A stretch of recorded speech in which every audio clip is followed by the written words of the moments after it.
Yeah, but I think that the complications that are being added on really speak to then the real damage that comes from the lack of transparency around the decisions that are being made. If it takes a year of fairly intensive work just to figure out what's in place, then that's a real detriment to the métis who are coming in and trying to negotiate that system. And a lot of that knowledge is easily transferable behind the scenes from practitioners. They know what's going on, and people are able to access that fairly quickly just based on practice experience. But I think that there's a value in bringing some of that policy level information that for Aboriginal communities is so obscured by the multiple layers, and making it accessible. But I don't have it. It's a really good question, and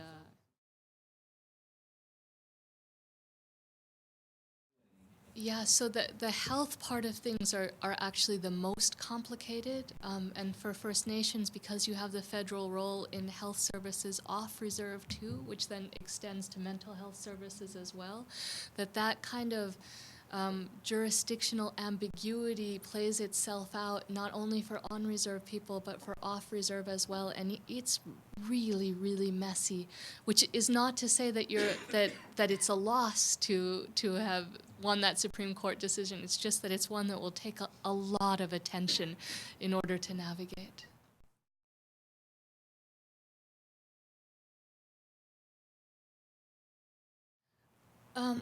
It's not a naive question, because the jurisdictional disputes do happen for non-Aboriginal children as well. So, for instance, if a child needs health services and child welfare services, and there are some gray areas in between, there could be some kind of discussion there. But what we're finding in our interviews is that actually there's a lot more kind of discretionary flexibility in services at the provincial level than we find at the federal level, and that people have the impression, the practitioners that we talk to, that's because at the provincial level you're often at a ministry dealing with someone who has practice experience themselves, so someone who worked in health services and then moved into the ministry.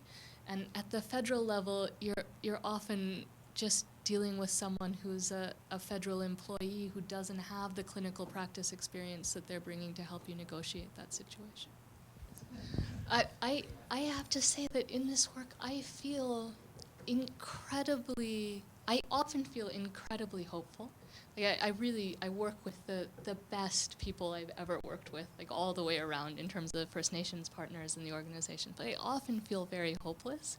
And there's a tension that exists between the federal government and Aboriginal communities that I'm sure others you've had that experience where you're at a table with people that you know to be kind and gentle souls and good-spirited, and all of a sudden someone from the federal government sits down and it's like you're transported into another environment. There's just a fundamental mistrust that runs so deep.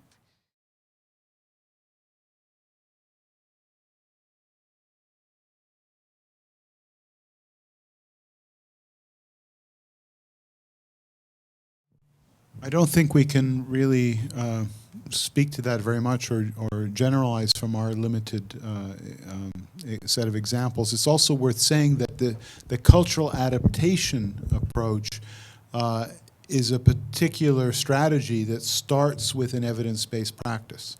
So the sort of assumption is that you have somehow within psychology and psychiatry and social work and so on, you have identified certain approaches to a set of problems, and you have some evidence that those work, and that's where you start from, and then you adapt that culturally, and that could be a minor adaptation or a more radical adaptation.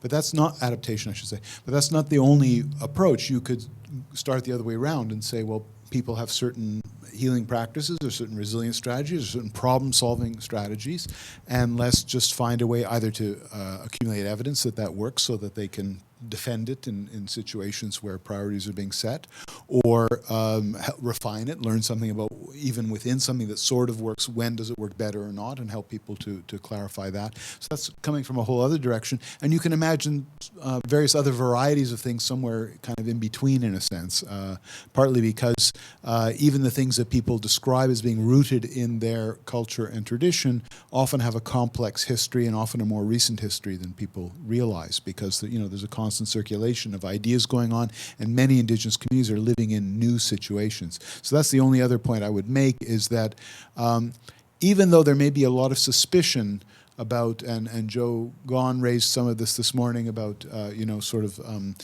exporting the culture of therapy, and giving people a whole new set of values and orientation that maybe are not really consistent with their values.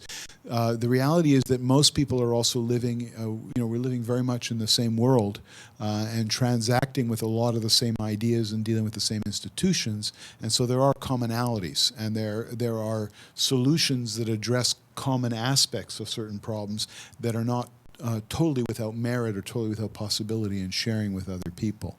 I think the thing that communities are very sensitive to is things that are presented in a way and packaged in a way that leave them feeling disempowered, more dependent on experts who come and go, external resources, all the things that make something that on the face of it might sound good, and people get all enthusiastic when somebody comes and does a workshop or tells them this is the way to do it, but then don't really fit into everyday life. And so that's part of the goal with this kind of a program, is they're bits and pieces of things that people are probably already exposed to, and they would get if they turned on TV and watched programs about family life and whatever. They're going to be getting much the same kind of material, but it is being reorganized and reformulated in a way that reconnects youth in particular across the generations into the community, with the assumption that that is part of the distinctive source of suffering, that people need some specific medicine. It's this notion of culture as cure, that there's a specific kind of wounding that's happened, and a specific kind of element of intervention that needs to happen that you would not get from doing pure CBT or IPT or family therapy or anything else. All of which, as I say, may be useful to different people in different places for different problems, but there's something additional that's needed. And so the idea with this intervention is people are getting both things together. It's not an either or, and they can work out their own balance. But one of the slides I wanted to show you that I unfortunately left out of this or opened the wrong slide set, was a form that we've been using for tracking fidelity, because we want to give people maximum flexibility, but in any kind of a study, there has to be something has to be similar, or we don't know what we're describing anymore. So what happens for each of the sessions is there's certain goals that are listed, and there's certain activities that are listed, or methods that are listed, and in each case they have to say, did they follow that goal? If not, or if you changed it, why and what were you doing? Did you use that activity? If not, why or what were you doing? So we're not saying you absolutely have to do all these things, but we want to track if people say, well, this goal worked fine for us and we did it this way, but this goal, we substituted a different goal. So we're giving people lots, maybe too much, I don't know, but lots of room to move around. What it means, of course, is in terms of outcome, that what we're measuring is the outcome of implementation process, not the outcome of a standard intervention, in a sense, because it's more the whole creative process that people are engaged in that becomes the intervention, rather than here's a standard package and everybody did the same thing and now we can measure the outcomes.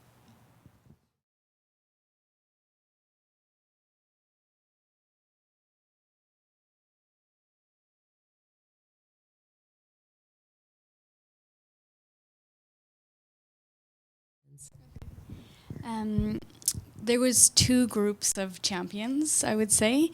The first was the families in need who came forward that said, we just need anything. We need something that's other than the current system. So these are families who were in very serious levels of crisis. Their child welfare was out the door. Their kids were about to get removed. They've tried the traditional, or I should say that the current child welfare processes, but they were unsuccessful.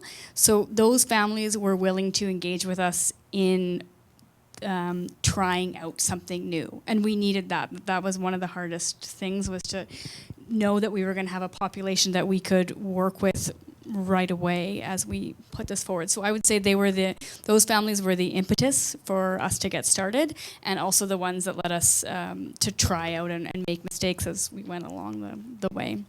And then the second group would have been the elders, and I should have pointed them out, but I had pictures of the key elders that were there. One was a lady with her hand extended, May Absassin, and two of the other gentlemen who were there with drums. And those are some of the real knowledge holders in the communities who, I think this would be a standard story. Those individuals are already heavily involved in the communities, working really, really hard. This was another way that they were contributing. But we really relied on their knowledge. And to do the back and forth, as we were developing the model, we were in constant communication with those people. Like, is this right? What about this? What about how we implemented that? And they were there the whole way along the way. So we absolutely couldn't have done it without them. Okay. So the agency that developed this Nenan, there's 12 different communities, 5 different cultural groups who are part of this agency. And so the idea now is to develop this similar model, but for the other cultural groups. And so they've done presentations. In the Northeast, there's been a lot of presentations about what's happened. But I would say outside of that, this is probably the first one. So up in the north in BC, people are aware of it, and there is talk about expanding it. And as maybe I mentioned, or maybe I didn't, there's talk about expanding this more concretely into the mental health field specifically, and looking at it not as case planning or in that side of child welfare, but of specifically around healing and mental health.